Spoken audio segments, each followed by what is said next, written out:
If you do not know that there's an ongoing world pandemic, I do not know what rock you're living under. But luckily, you have stumbled across us, Light of Hope, the Live Talks, here to overturn whatever rock you're living under and let you know what is happening in the day-to-day world and get us as youths involved in these talks. So today's topic centers around what you should do and what to expect when you've actually tested positive for COVID-19. As always, let's meet the sponsor of today's video, who is a talented young man, a gentleman in his early 20s, Unorthodox Manner, who is so graciously made us the picture in our thumbnail.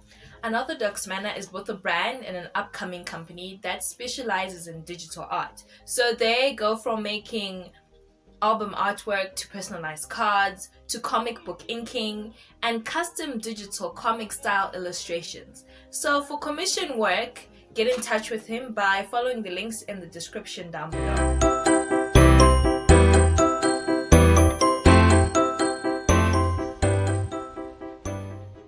If you have been looking around, you will notice that there's so many videos out there on how to prevent yourself from actually contracting COVID-19.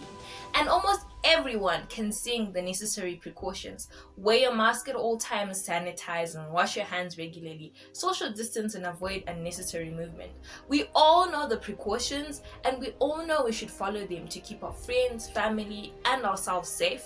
But what happens when you do have COVID-19 and you have tested positive, and what should you do? You will definitely learn something about that here, so quickly click the thumbs up button to like the video, subscribe to this channel if you're new, and also turn on post notifications and you will get a notification every time we're posting a video.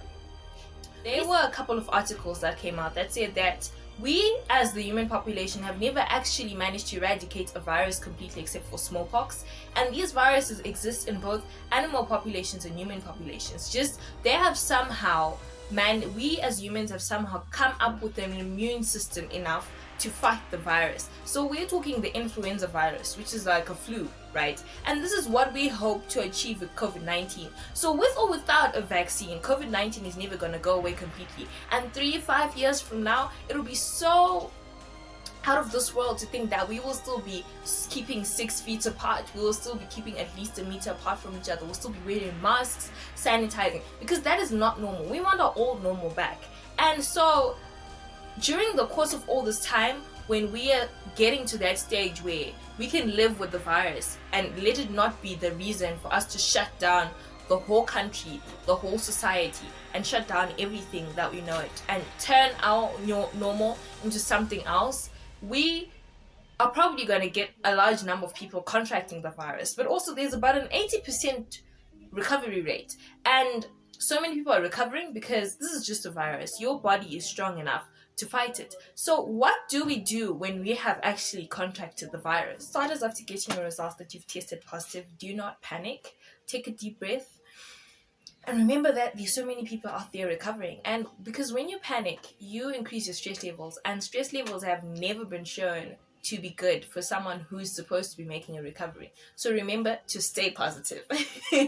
Pun intended. The next thing is that the authorities, or the people like the trace people and contact people, first team responders for COVID-19 cases, they will need to know who you've been in contact with. So in a state of shock that you're likely in from getting a positive result, it may be very hard to remember who you put at risk by coming into contact with you. So try as best as you can to remember. But if you can't remember everyone, it's okay too, because over the next couple of days, they're going to be checking up on you, the COVID-19 responders. There's a contact trace team who will give you one person who's supposed to call you and check up on you and ask if you've remembered anyone. And if you do remember, you can always just call them and tell them that, hey, look, I remembered someone, and yeah, they'll add that person to the list. So as you think of people who you came into contact with, a thought might rush through your mind, and that thought is usually you are at fault because you got the virus. But let's keep in mind that this is a worldwide pandemic. It does not choose whether you're black, white, Indian, whatever, big, fat, small, whatever.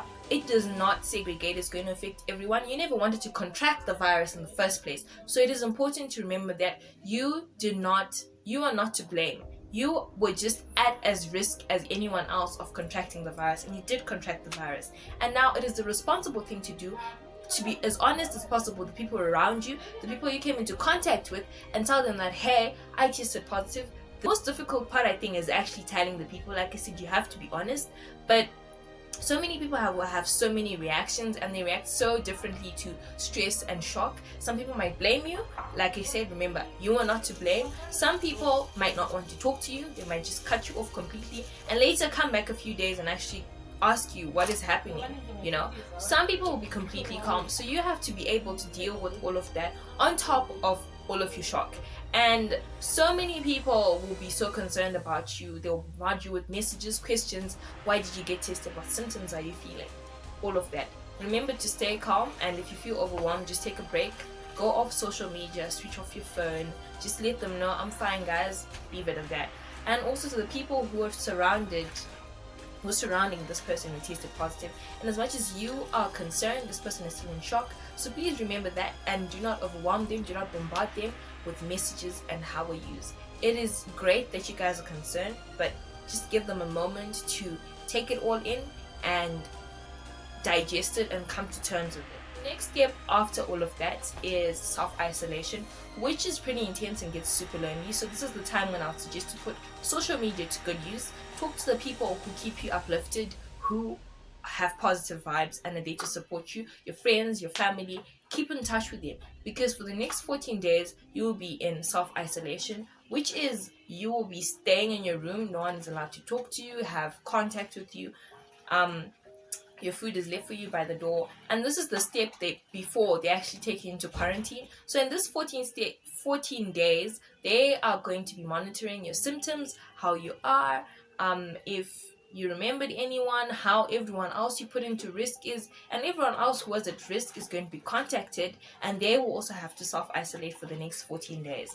So if you turns out that your symptoms do get better, which they usually do after about 7-8 days, by day 10 people usually actually test negative for COVID-19 and their lives can go back to normal. After that, if you haven't tested negative, that's when they'll take you to a quarantine center where you'll be monitored vigorously and everything. And then when you are in these 14 days, you can either be pre-symptomatic, like you can spend the first 3-4 days with no symptoms, then the symptoms set in, so that's before the symptoms, pre-symptomatic. Or you can be asymptomatic, meaning you don't actually show any symptoms. And a recent study actually said that if you're asymptomatic and if you're asymptomatic, you actually don't spread the virus. The people who are spreading the virus are the people who get sick, because it means that your body is not strong enough to combat the virus, and the virus is actually multiplying and making you sick. So you have the virus, you have more of the virus to spread than someone whose immune system has managed to fight off the virus and is actually not showing any symptoms. I don't know if that makes sense, but yes. When you are in self-isolation, try to keep a positive mindset. Do things that uplift your soul, be it reading, writing, looking at social media, the nice things of social media. And please take it easy. I know you probably have a lot of work to do from work and everything. Put that aside though, because you're not supposed to be stressing yourself. Relax, rest, take care of yourself. Do catch up on some recreational reading, some series, some movies, whatever it is. And if you're asymptomatic, and even if you don't have any intense symptoms, I would suggest to exercise, because it releases happy hormones. You'll feel better, you'll be able to sleep better instead of just staying in bed all day. But that is if you're not that sick. If you are that sick and you can't even stand up or walk from your bed to the door, I would suggest just taking it easy and rest, because your body really needs the rest at this point in time. Hoping you learned something from Light of Hope Life Talks. Let us know your COVID-19 experiences by sending us a message on our Instagram at lightofhope64. Also make sure to go follow us on Instagram, and remember to stay safe, healthy, calm, because your hashtag mental health matters.